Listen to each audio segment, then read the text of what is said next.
జై సీతారాం. రామరాజ్యం సీతమ్మలకే సాధ్యం. Male rule fail, female rule hail. ఇది ఒక నూతన సిద్ధాంతం.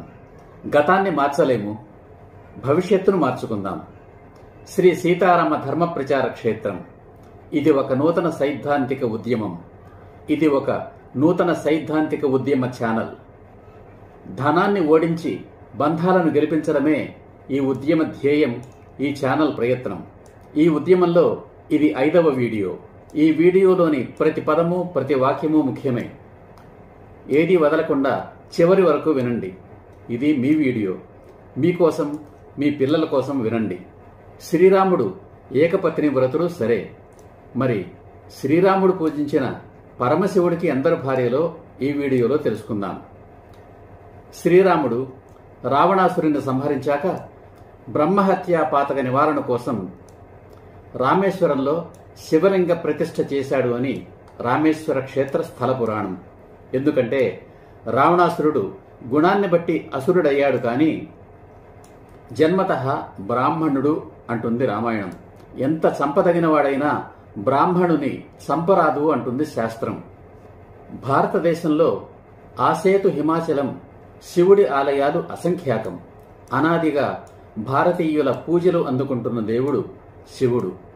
అడిగిన వారికి కాదు లేదు అనకుండా వరాలిచ్చే దేవుడు శివుడు అని ఘోషిస్తున్నాయి మన పురాణాలు.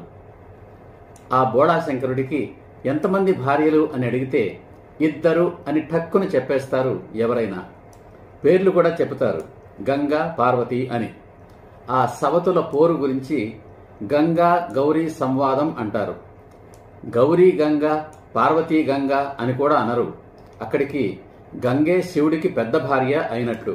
శ్రీనాథ కవి సార్వభౌముడు రాయలసీమలో పర్యటించినప్పుడు ఆ కరువు సీమలో వానలు కురవక ప్రజలు నానా బాధలు పడుతున్నారట.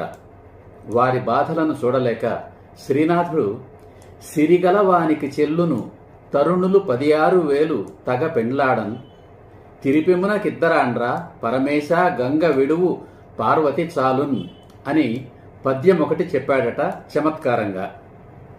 సిరి సంపదలకు అధిదేవత అయిన లక్ష్మీదేవి విష్ణుమూర్తి భార్య కనుక ఆయన కృష్ణావతారంలో 16,000 మందిని పెళ్లి చేసుకున్నా అతనికి చెల్లుతుంది.